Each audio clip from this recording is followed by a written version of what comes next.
Good afternoon and thank you for joining us. My name is Tina Tebow and I will be your moderator for today's briefing. Joining us today, the Honourable Iain Rankin, Premier of the Province of Nova Scotia, and Dr. Robert Strang, Chief Medical Officer of Health for Nova Scotia. Go ahead, Premier. Thank you, Tina. And before I start, I'd like to acknowledge that we're on Mi'kma'ki, the traditional territory of the Mi'kmaq people. I, along with all Nova Scotians, were devastated to hear of the news of the 215 children found buried on the grounds of the Kamloops Residential School in British Columbia. This is a horrific reminder of the damaging legacy of residential schools, including in our province. We, all of us, need to learn from this and to all of the survivals of residential schools across the country, their families, the Mi'kmaq here in Mi'kma'ki, and to all Indigenous peoples, we mourn with you. And as you know, our flags have been put to half-mast across the province at all provincial buildings, including the legislature, for 215 hours. That in itself is definitely not enough. The ongoing impact of intergenerational trauma endures, and we need to help heal these wounds in the spirit of reconciliation. I'd like to also report that we have, unfortunately, one death to report due to COVID, and my condolences go to the family. We also had, unfortunately, 4 reported on Saturday and another one on just yesterday on Sunday. So we have a total of 6 deaths again reported in the province over the weekend into today, and on behalf of all Nova Scotians, our hearts are with the families and the friends of the people that lost their life due to COVID. Today we are reporting 17 new cases of COVID in our province. All of them are in the central zone, but 3 of those are connected to close contacts. But our cases in central have dropped significantly, and I'm happy to report that we have 0 cases reported in the Sydney area today. I want to thank everyone for working so hard to get our case numbers down. We are the envy of so many jurisdictions across the country, and it's all because of the hard work of Nova Scotians. You stayed close to home and you followed the restrictions. You worked hard, and now we have a good result, so thank you. We told you last Friday we needed a couple more days to determine what's going to happen with schools in the Sydney and HRM area. We needed to assess our case numbers and what we were seeing in those communities. In Sydney, as I said, we have no new cases. We were able to contain the spread of the virus, and things in that community are looking very good. There were over 8,000 asymptomatic rapid tests that were conducted over the weekend in the Halifax area, and this is when we may have expected to see a spike in some of the COVID cases a week after the May long weekend. But out of those 8,000 tests, only 3 came back positive. That means we have a 0.03% positivity in Central Zone. Add to that, we continue to see large uptake of our vaccination program of all ages. With all of this information, Public Health has confirmed that our epidemiology clarifies that schools in Sydney and HRM are also safe to open this week. Students will go back on Thursday in those areas. The system needs that extra day to get ready to safely reopen. We're also working on a testing strategy for our schools, but feel the best place for kids is learning in the classroom with their friends and their teachers. And I want to thank teachers and all support staff and parents for all that they're doing to work so hard to get their kids ready, and over the last month doing that learning inside the home environment. I want to thank our students for working hard to stay connected to their education. And this week will be exciting for all of you to reunite with your friends and to your teachers in person. But please remember to follow the public health protocols and put safety first. We also told you last week we needed a little more time to look at the travel that's going in and out of Halifax and Sydney. I'm glad we took a few days to review the case numbers and the results of our testing and the strength of our vaccine program, which depends on supply. We will put 58,000 shots into arms this week and 75,000 booked for the next week. We're on track to giving everyone in the province who is eligible their first dose by mid-June. And many Nova Scotians will actually start receiving emails within a day for their second dose appointments. And Dr. Strang and I have talked throughout the weekend into today, and based on his advice and all these factors, effective Tuesday, you can start to travel throughout our entire province. That does mean you can go see loved ones and friends, but please stay outside right now. It is important that we take this cautious approach and limit socialization as we slowly open up. You will soon be able to see people inside in phase 2, which Dr. Strang and I are both comfortable is on track for about 2 weeks. You can go to your favorite park, or go for a hike, or go fishing. And I encourage you to explore this beautiful province and buy local. Just be mindful that if you have one shot of vaccine, you aren't as protected as you need to be against some of these variants especially. So please follow the current restrictions and continue to follow the public health protocols. And before I hand it over to Dr. Strang, some good news to report for our vaccine rollout in the long-term care homes. We have all of them receiving their second dose now. That's everyone in public and private, and our residential care, rehabilitation centers, and our veterans in long-term care. So thanks to everyone involved in delivering those vaccines and those that received them. We are certainly getting there quickly. Dr. Strang. Thank you, Premier, and good afternoon, everyone. I, too, want to acknowledge the families who are grieving after this weekend and offer them my sincere condolences. I also want to recognize the 215 Indigenous children who were buried in a mass grave at the Kamloops Residential School, and acknowledge that this is part of a bigger tragedy that we as a country need to recognize and deal with. There was a lot of difficult news this weekend. Our case numbers do continue to decline, however, but I fully expect we will continue to see some cases in the weeks ahead, and that's okay. Vaccines allow us to tolerate some level of ongoing circulation of the COVID virus. Overall, we are trending in the right direction. Cases and hospitalizations are declining, testing is steady, and our vaccine coverage is rapidly increasing. Given how quickly things are improving, faster than I expected 2 or 3 weeks ago even, I am pleased to say that at this point of reopening, we no longer need to restrict travel within Nova Scotia. People can go to their cottages, go fishing or hike a trail in another municipality, or even visit family. You must, however, follow the restrictions on indoor and outdoor gatherings. As the Premier has said, as we opened on Wednesday, it's small groups up to 10 outdoors for this first phase. The improvement over the last several days also means that all students and teachers can safely be back in the classroom. Schools in HRM in Sydney will return on Thursday, and all other schools will return on Wednesday. There has been some uncertainty around schools, I'll acknowledge that, over these last few weeks, and I want to thank parents, teachers, and students for being flexible and for working hard all year to keep schools safe. Whenever possible, in-school learning is preferred, and it's great that students will finish out the year with their friends and classmates. On Friday, we introduced our plan to safely reopen our province. And the reviews are mixed. Some are comfortable with our cautious approach, and some feel like it doesn't reward them for the hard work they've done. I understand, however, I feel that we have an appropriate balance of those two perspectives. And if you remember one thing I say today, let it be this.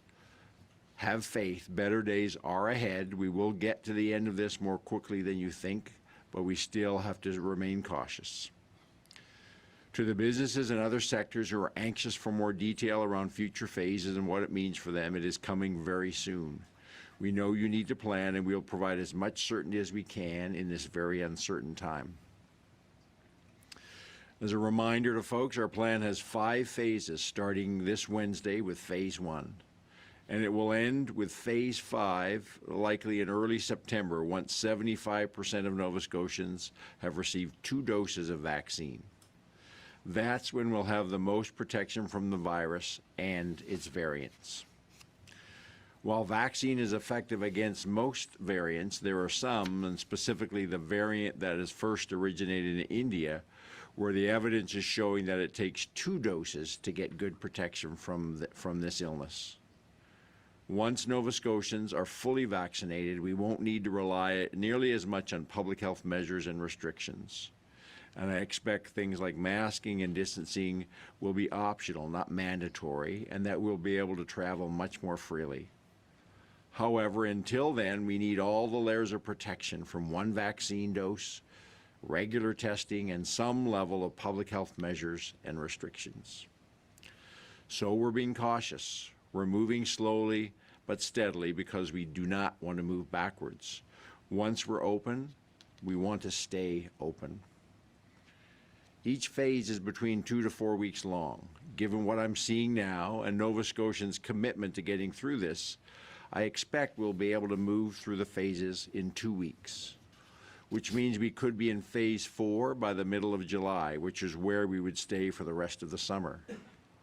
Once we reach phase 4, friends, families, and tourists from Atlantic Canada can come to our province and we can go to theirs. Canadian travelers from outside Atlantic Canada can enter, and we may be able to consider modified quarantine based on vaccine status, border testing, and the epidemiology in other provinces.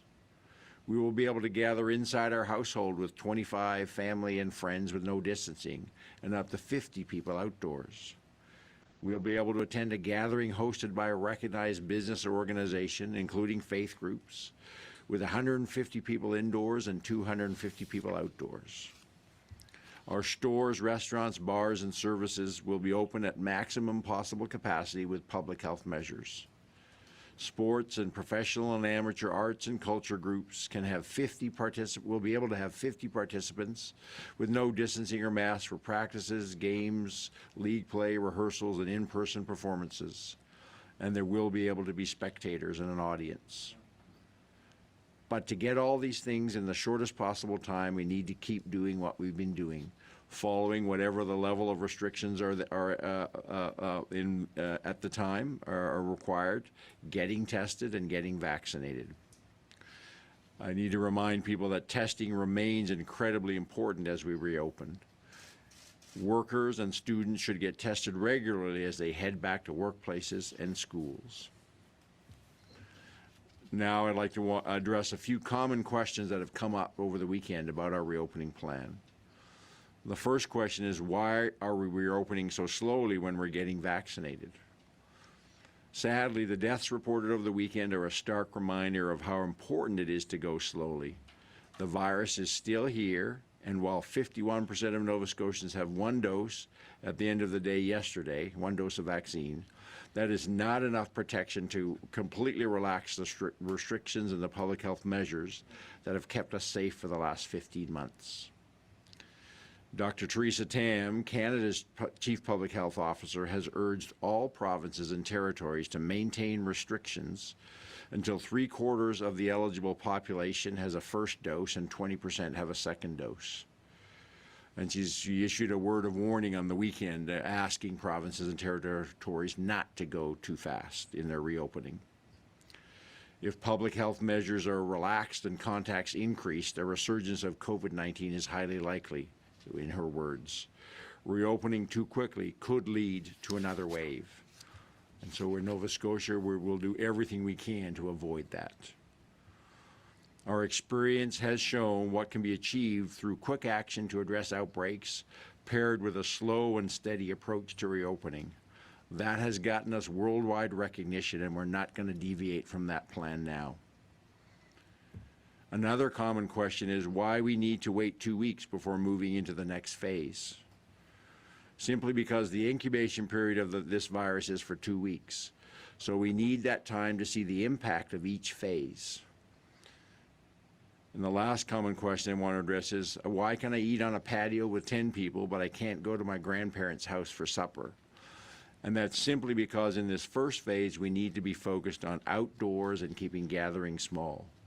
Within the restrictions starting Wednesday, you could go visit your grandparents, but it would have to be outdoors, and it would have to be no more than 10 people. So outdoors and small groups is the key. And then gathering limits, both indoors and outdoors, will slowly increase as we move through each phase. So in closing, I do want to assure Nova Scotians that visits and hugs with loved ones are coming. Barbecues and family birthday parties are coming. Visits with family in Atlantic Canada is coming. Watching a live theater performance or your kid's soccer game is coming. We've asked a lot of everyone, more than I have ever imagined when all this started last March, and you have responded.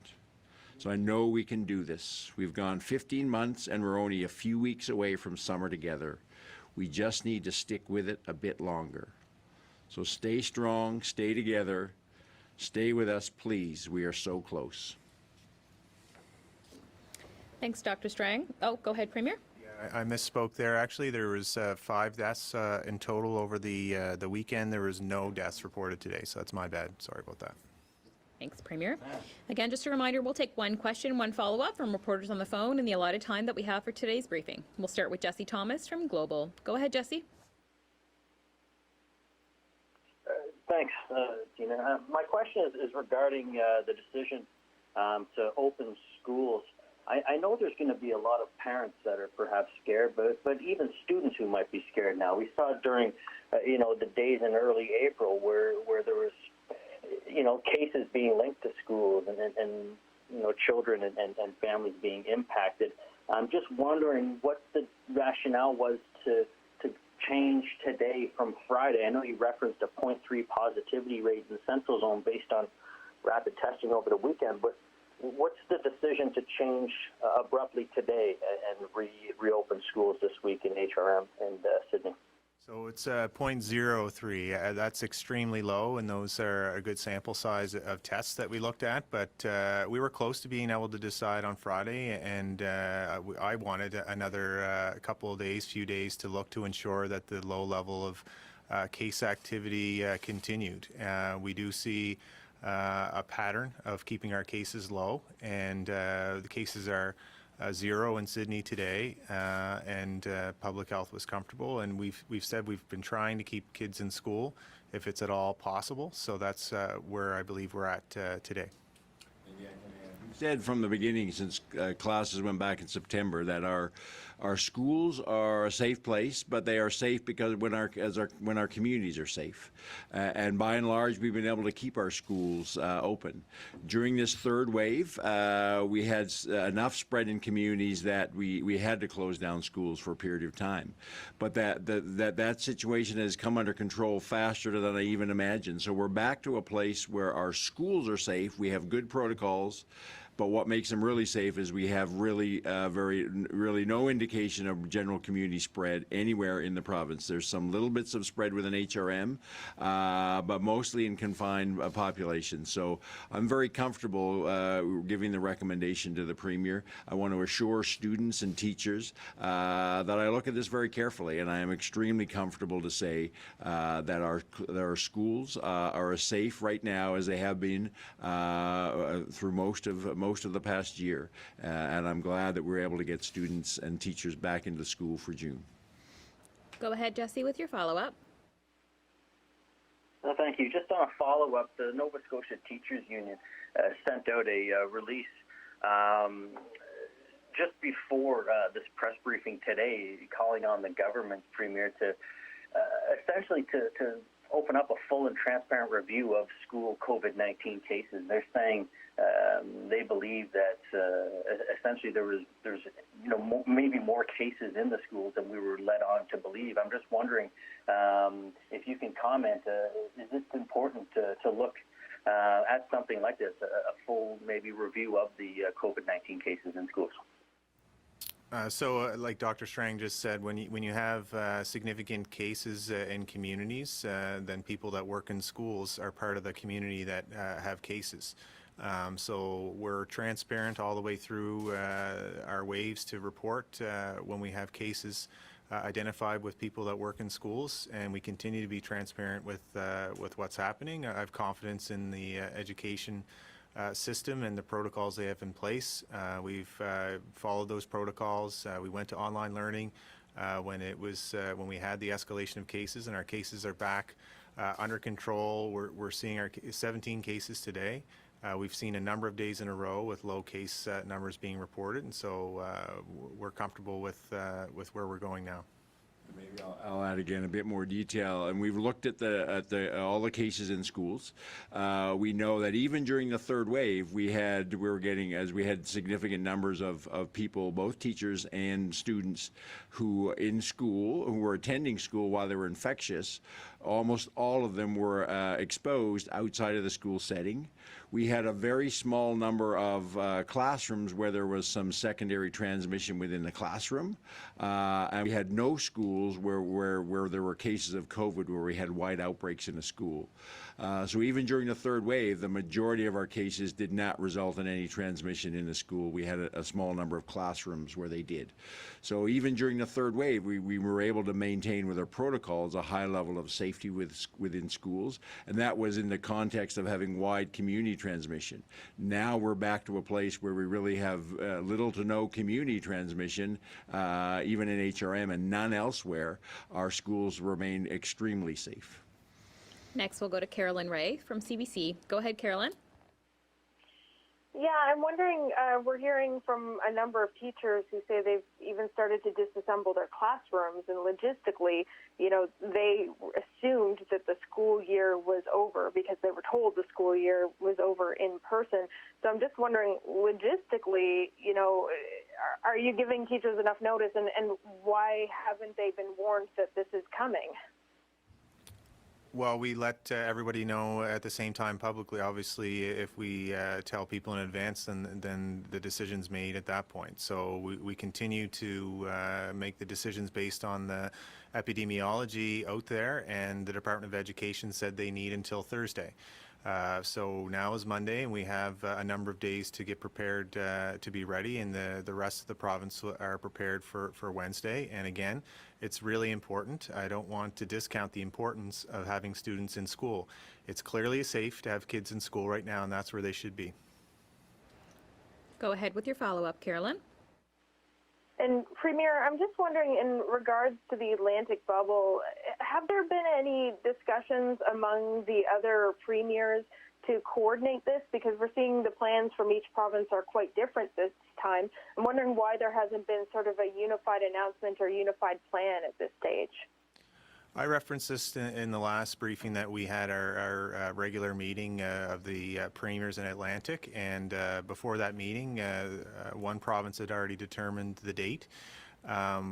We experienced a significant third wave that we're just coming down from, and we're looking at how we best approach what phase that the opening could look at removing the isolation period for Atlantic Canadians. We're all around the same time. If you look at our phases, it's late June. So I think it's June 30th around the time that we'll be approaching our third phase if all goes well. So that's really close to the 27th time that PEI has referenced. So we're all around the same date, but just because one province determines that that's the direction they're going in doesn't mean that we need to.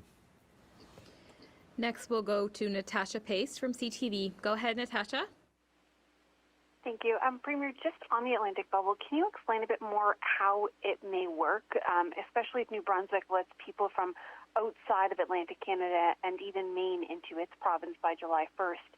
And on that, if the Atlantic bubble does open, are people required to have vaccines in order to enter Nova Scotia?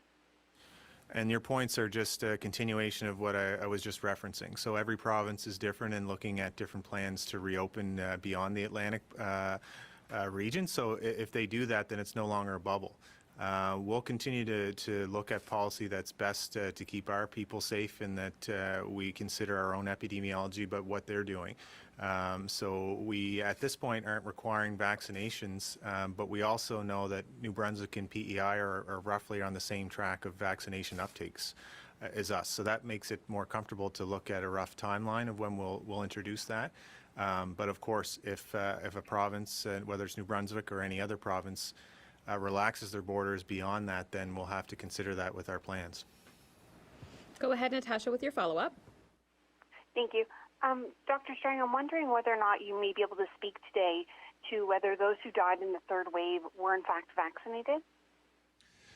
So we'll have some data. We're going to start producing a weekly data on what we call breakthrough cases. So we'll have more to this. We have to bring that forward first in the Premier's office, and we'll have more data later this week on, in total, during our third wave, cases, both general cases, hospitalized, and deaths that would have been vaccinated either with 1 dose or 2 doses.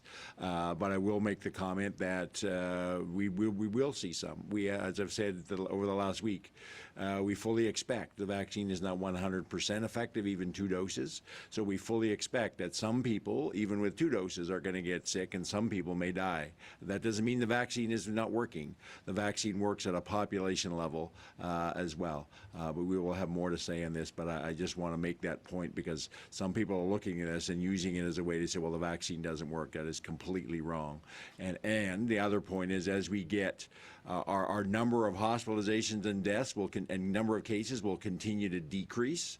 But as we get a greater percentage of the population that is immunized, inherently with those overall small number of cases, a growing proportion of those will be in people that have had 1 or 2 doses of vaccine. Again, that's completely expected and should not in any way be interpreted that the vaccine is not working. Next, we'll go to Keith Doucette from the Canadian Press. Go ahead, Keith. Yeah, good afternoon, Dr. Strang. Ontario resumed the use of the AstraZeneca vaccine for second doses this past week, and they cited evidence that the likelihood of developing the condition where people develop clots is even lower after the follow-up shot than it is after the first injection. I'm wondering whether, I know that you're waiting for further guidance on this, but what do you think of that? And do you think, is the likelihood growing that you may be able to resume AstraZeneca shots in the province? We expect to hear, even as early as tomorrow, the results of the recommendations from NACI. I will make the comment that even though it's less with second dose than first dose, the risk of the clotting event is the number is going down as we get more experience, even with second dose. Our approach is going to be based on all this information. We'll revise our informed consent process, and Nova Scotians who choose to want to make a choice, if their first dose was AstraZeneca, and if they want to make a choice of AstraZeneca versus one of the mRNA vaccines, we'll give them clear information so they can make an informed choice. Go ahead, Keith, with your follow-up. And this is for Premier Rankin. It's for a colleague. Today, as you know, the affordable housing report came down. I've been asked to ask you if you're committed to finding the $25 million the report calls for in the next 100 days to help 600 to 900 households find suitable, low-cost housing. Your housing minister has told reporters that he'll bring the request to cabinet. Is this something you can support? Conceptually, it sounds like the advice from the Commission aligns with where I think we need to go. We do need to find a way to incentivize more supply. That's the core issue with housing in our province. So we need to find a way to encourage more affordable housing units in the for-profit, but also the non-profit sector as well. So we're going to continue to find ways to do that, and that might be the range, the order of magnitude that we're looking to invest. So I'll look forward to the presentation that the Minister brings forward to Cabinet. Next, we'll go to Nabal Snan from the Chronicle Herald. Go ahead, Nabal. Good afternoon. So we have 40 people in the hospital. I was wondering if, Dr. Strang, you have an estimate of how many people are getting medical care for COVID at home? I don't have numbers. We do know that with all our new cases, we have a virtual care program that people are monitored.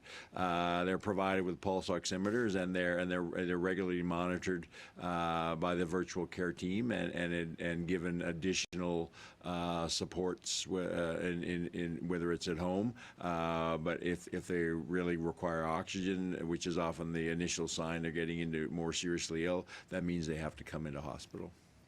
Go ahead, Nabal, with your follow-up. Thank you. I also wanted to ask you, Dr. Strang, I realize that we've cleared the contact tracing backlog a long time ago. So I'm wondering, how long is it taking now between finding a positive case and completing contact tracing?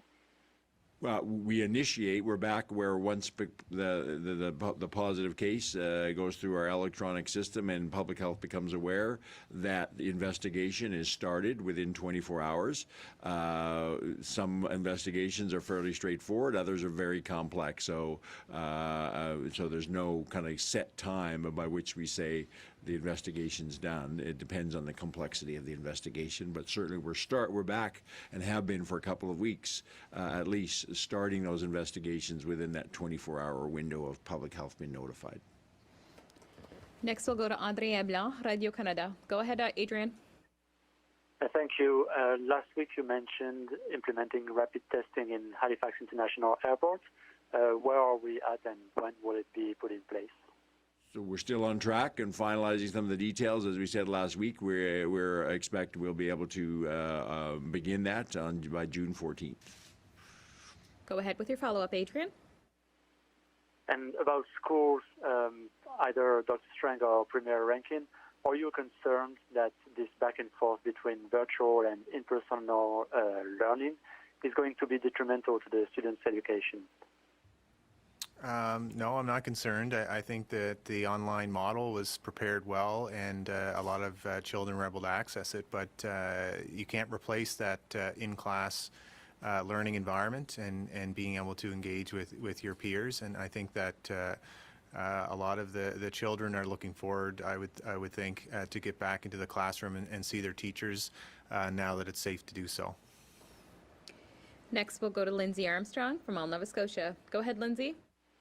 Thank you. Hi, Premier. You've touched on this, but I'm hoping for a bit more detail, specifically in the discrepancies between our plan and New Brunswick's in terms of reopening for travel. Do you plan to work further with Premier Higgs to refine this so that potentially travel dates will match up more closely? And if not, how do you see this working? So the premiers do talk in between our regular meetings, and we said we'll continue to have that discussion as we look at the month of June. We'll have that discussion again. So you mentioned Premier Higgs, so that's New Brunswick. New Brunswick and PEI both have different plans themselves, but we're all around the same range of when we think that it's the right time to look at removing this self-isolation period. So I think that we'll continue to have that discussion and land around the same date. I have weekly calls with my Atlantic Chief MOH colleagues. We have one later today, and that I put that on the agenda. That's a key topic for us to be discussing consistency and bringing forward recommendations to the Premier's group. Go ahead, Lindsay, with your follow-up. Thank you for that. Something, Premier, that isn't in our reopening plan is a reuniting families policy like PEI has, which is prior to border opening and allows for family reconnection. Are you considering a compassionate reunification clause like PEI has? We haven't looked at that specific reunification. I know there's challenges around rotational workers that we specifically are looking at. I think we could become more flexible once people have 2 doses of vaccine because of the reasons that Dr. Strang went over, the variants of concern. When you have 1 dose, they're not nearly as effective as 2 doses. So that's our biggest challenge when we make exceptions for travelers coming into our province. We have very strict measures at our border that we have in place for the next period of time as we start to slowly open up, but I'll certainly take that problem back for those that are trying to get into our province and see where we're at with that. I'll add, we do have, for extreme circumstances, we do have a compassionate exception stream that families and individuals can put their case forward, and we're always cautious, but we do have an ability under, I guess, very unique and specific circumstances where we could work with families around allowing them to be reunited. Next, we'll go to Tim Bousquet from the Halifax Examiner. Go ahead, Tim. Hi, good afternoon. I'm wondering if either of you could speak to the situation at the non-COVID ward at the Halifax Infirmary. There was a obituary recently. And it was stated that the deceased was one of those people. Do you have a death count for the people on that non-COVID ward who contracted COVID? That is one of the deaths we announced, and when we announced it, we did acknowledge it was from that part of the outbreak. As far as I'm aware, there's been one death from patients who were on that or initially exposed on that non-COVID unit. Go ahead, Tim, with your follow-up. Yes, there's confusion around whether there's community spread, to what extent in HRM. Will you get back to reporting the source of infection, whether it's close contact, travel-related, or unknown, so that we can assess that? There's only 17 cases. We understand why you stopped doing that when there was lots, but with the lower number, can we return to that? We'll take that back and look at that with the EPI group. Next, we'll go to Victoria Walton from the Coast. Go ahead, Victoria. Thanks. This is a question for the Premier, I guess. I'm wondering, after the findings late last week in Kamloops at the former residential school, as Premier and Officer of New Affairs here in the province, I know you made some tweets over the weekend. We're lowering flags in the province, and there was, I think, the first land acknowledgement I've ever heard you make at the beginning of this speech. But I'm wondering if you're putting some actual money in behind reconciliation, looking into the land at residential schools here in the province, putting some funding into helping other Indigenous groups look into those findings. Yeah, so there's a lot there in that question, and respectfully, I do acknowledge the land that we're on, the unceded and traditional territory of the Mi'kmaq people, whenever I deliver a speech. But I will say that this is a priority, reconciliation, and our growing partnerships with the Mi'kmaq here in our province. We've made some strides forward in closing Boat Harbour and bringing treaty education in schools and continuing on many different initiatives, but it's not nearly enough. Just because I'm lowering the flags and one of the first provinces to come out and do that doesn't mean that it stops there. Reconciliation is a journey, and one that I'm committed to as the Premier of this province. We'll continue to find ways to work together. And on the situation of the burial grounds, that was one of the questions that I specifically asked too, and what's happening in Shubenacadie. So I know that Parks Canada has been doing some work there since 2019, doing some survey work for the archaeological study. We'll continue. We are a partner in that work alongside KMKNO, and we'll continue to be a partner in the work that they're doing there. Go ahead, Victoria, with your follow-up. Okay, thanks for that, Premier. And Dr. Strang, I'm wondering if you can talk any more at this point. You've previously talked about the vaccines potentially becoming an annual thing, and as we're seeing more new variants, have you learned anything else about that, and whether we could even see a fourth wave here? Some other provinces are talking about whether they should expect a fourth wave as COVID continues to change. So we continue to follow the evolution of variants and the science around about what the future, the longer term future might be around the vaccination. There's nothing I can share differently than from last week. That's going to take some time. We're focused on getting through phase 1 and phase 2, and I think the way we avoid, at least in the short term, a fourth wave is by being cautious, making sure that we don't advance further than is safe, knowing that there's variants out there, and we have one of the variants that needs 2 doses of vaccine to give good protection. That is how we avoid the fourth wave, and then we'll wait for the evolving science about what the long-term future it'll be about. I fully expect that this COVID virus is not going to go away completely. We'll have to keep it controlled with vaccine, and what the future holds with vaccine, we'll have to wait and see what the science tells us.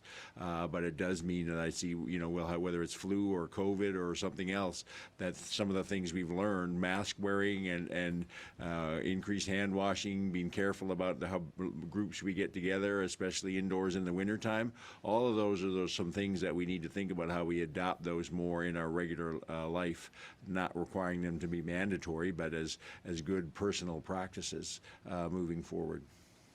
Next, we'll go to Pat Healy from the Laker. Go ahead, Pat. Hi, this question is for Premier Rankin. As schools reopen, I'm hearing that many of those with cafeterias won't have any stock to feed the kids. They sent that home. They sent all the food home to families, or giving it to the food bank, including all the milk. So what is the province going to do to ensure those kids get food now that schools are opening?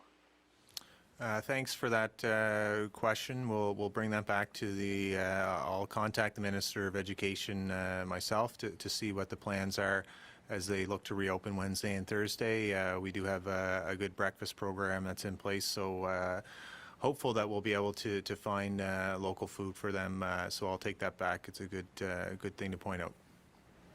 Go ahead, Pat, with your follow-up. Dr. Strang, this question's for you. What's your message to parents who now are scrambling to find daycare for 17 days with schools reopening? So thanks for the question, Pat. Yeah, I know that there's some challenges certainly in this, but it's also the opportunity of getting kids back in school, which is the best learning environment for them, and it's not insignificant. It's a whole month, 1/10 of their school year. We certainly are, as part of the reopening, we're increasing the capacity of daycares back to 100%, and so hope that will help provide the supports when parents are looking for some childcare. Next, we'll go to Janet Whitman from Halifax Magazine. Go ahead, Janet. Hi there. Thanks for taking my questions. I'm wondering about the injunction banning public gatherings and whether there really is a need for such a far-reaching one given the trajectory we're on now. So, I mean, I think it's still there. We still have bringing large numbers of people together. It can present some risk. We'll continue to look at that. But I think the other purpose of the injunction is to prevent groups that are spreading deliberately spreading false information that can actually create risk. The information itself, if listened to, creates risk to the public as well. So, and that certainly is a need to manage that misinformation campaign as well. Go ahead, Janet, with your follow-up. And is the government requesting that the hearing on June 4th with the CCLA be postponed? I'm not aware of it being postponed. I'll have to get back to you on that one. We'll get you an answer. Next, we'll go to Preston Mulligan from CBC. Go ahead, Preston. Hi, thanks. My question, either for the Premier or Dr. Strang, I'm just curious about what it's going to look like at the border in Amherst once we get into Phase 3 of the Atlantic bubble phase. There's testing planned. How does the testing work, and what kind of monitoring will be in place for the duration of the summer? So there certainly haven't been made any decisions one way or another about testing at the land border. We'll have to see as we work through the next few weeks on towards Phase 3 and with other provinces around the Atlantic bubble exactly what that will look like. Go ahead, Preston, with your follow-up.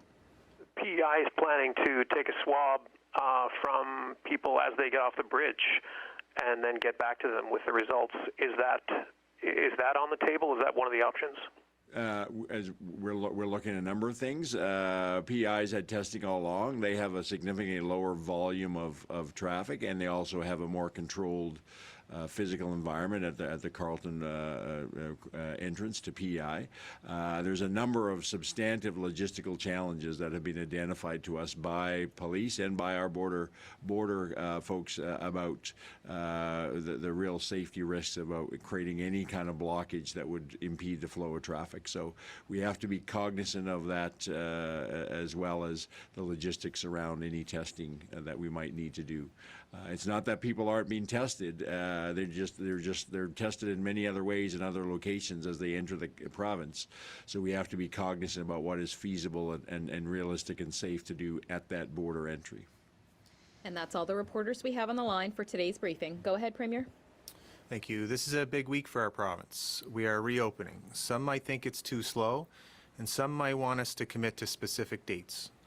And the dates you are looking for are those minimum 2 weeks between phases. If we work hard and listen to the restrictions Dr. Strang has asked us to we can get there by about mid-July, and we will have significantly gone back to some level of normalcy. I want to do this in a measured way. We have come through a very difficult time in our province. this third wave has proven to be a challenge. We have had record high case numbers.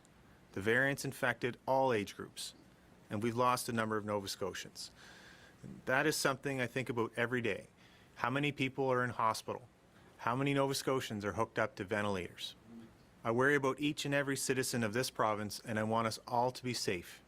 Our measures are designed to prevent the loss of life, and our reopening is designed to prevent another lockdown. We need our businesses to stay open this time, which is why we aren't opening too quickly. You need to see your loved ones, and we want to ensure that you can all summer. And if our kids can spend even a couple of weeks in class learning in person, catching up, getting extra help, or making that final push to reading on their own, then I want that to happen. Strong public health policy is strong economic policy. Dr. Strang and his team have provided excellent advice. The public health team has done excellent work to getting us where we are today. Tracy Barbrick and her team rolling out the vaccination program, surpassing other provinces, has done very excellent work. Dr. Lisa Barrett and her team continue to drive the testing strategy across the province, which is the envy of the country. We have to open ourselves up at some point, even with COVID in our midst. We just have to do it carefully, cautiously. We have to continue to monitor these latest restrictions and always follow the public health guidelines. I'm so proud of this province and grateful for your hard work in helping us to get there. Let's keep working together to contain this virus. We need to keep those cases down, and as our vaccine program ramps up. I want to extend my best to all of you and thank you for your support and your love of this province so we can get through this together.